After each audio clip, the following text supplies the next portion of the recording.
Hello guys, তো আজকে আমরা করব কলকাতার নিউ মার্কেটে একটু শপিং, তারপরে রেস্টুরেন্টে একটু খাওয়া দাওয়া করব, দেন গাড়ি করে ডিরেক্ট চলে যাব বর্ধমান শক্তিগড়, মানে ল্যাংচা ফ্যাংচা এসব কিনতে। তো চলো ভ্লগটা স্টার্ট করা যাক। তো গাইস, প্রথমেই তোমাদের জানিয়ে রাখি, এখন আমরা নিকো পার্ক এবং কলকাতা ওয়াটার পার্ক সমস্ত কিছু ঘুরে একটি ওলা উবের বাইক, মানে ওলা উবের 4 হুইলার ভাড়া করে আমরা ডিরেক্ট চলে এলাম কলকাতা নিউ মার্কেটে। তো নিউ মার্কেটে একটু শপিং করব, যেমন ধরো আমার কিছু প্যান্ট, বেল্ট, মানি পার্স, এইসব ধরনের অনেক কিছু কেনার আছে।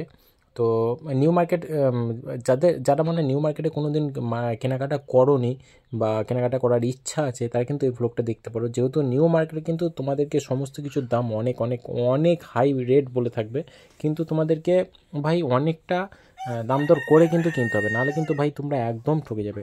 তো যেটা দেখতে পাচ্ছ, এখন আমরা নিউ মার্কেট এলেই মানে এই রেস্টুরেন্টে কিন্তু খেতে আসি, মানে এই রেস্টুরেন্টের খাবার খুবই ভালো হয়। তো আমার এই ছোট্ট ভাইটা দেখতে পাচ্ছ, মানে খাবার নিয়ে বসেই পড়েছে এখন খাট। আর আমি এইদিকে শুধুমাত্র জুস নিয়েছিলাম, কারণ আমার সারাদিন খেয়ে খেয়ে খুবই মানে পেটে একদম যাচ্ছেতে অবস্থা হয়ে গেছিলো, প্রচুর খাওয়া দাওয়া হয়ে গেছে সারাদিন ঘোরাঘুরি করে।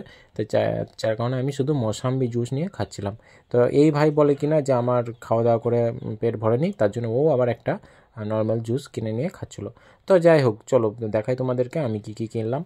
তো প্রথমে এই দোকানে এসে আমি একটি হাফ প্যান্ট কিনেছিলাম, মানে দুটো হাফ প্যান্ট, একটা সাদা কালার আর একটা ব্ল্যাক কালার। ঠিক আছে, তো এই দোকানিরা আমার সাবস্ক্রাইবার। হ্যাঁ, এই তো এই ভাই আমার সাবস্ক্রাইবার, তাই তো নাকি?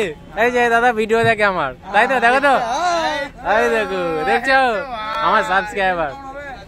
তো তোমরা ভিডিওর মধ্যে শুনতেই পেলে যে এরা আমার সাবস্ক্রাইবার। তো যাই হোক, তো এই ভাইটা আমার এখন বলছে মানি পার্স নেবো, বেল নেবো, তো সেগুলো আমি দাম দর ঠিকভাবে করে দিলাম। যেহেতু ও এখন মার্কেটে আমার সাথে ফার্স্ট টাইম এসছে, এখানে ও দাম দর সঠিকভাবে করতে পারবে না, তাই আমি দাম দরগুলো ঠিকভাবে করে দিলাম।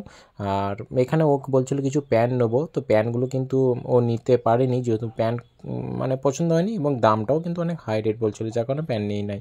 এবং তারপরে চলে এলাম একটা ফলের দোকানে এসে ফল এইসব কিনলাম। তো তারপরে ডাইরেক্ট চলে গেলাম আমাদের 4 চাকার কাছে, মানে যেহেতু 4 চাকাওয়ালা ওয়েট করছিল অনেকক্ষণ ধরে, তাকে অপেক্ষায় রাখা হয়েছিল। কারণ যেহেতু আমরা এখন নিউ মার্কেট, মানে নিকো পার্ক ঘুরে অ্যাকোয়ারিয়াম পার্ক, নিকো পার্ক ঘুরেছিলাম, তারপরে কলকাতা ওয়াটার পার্ক ঘুরেছিলাম, আবার সেই 4 চাকা নিয়ে ডাইরেক্ট যাব ঘর। তো 4 চাকা করে ডাইরেক্ট ফল নিয়ে বসে পড়লাম। তো 4 চাকা করেই ডিরেক্ট চলে গেলাম আমরা বর্ধমান, কারণ বর্ধমানে গিয়ে আমরা একটু খাওয়া দাওয়া করবো। যেমন ধরো, তোমাদেরকে আগেই বলেছি, ওই ল্যাংচা মহল, মানে এই দোকানটা এসেছিলাম আমরা শক্তিগড়ে।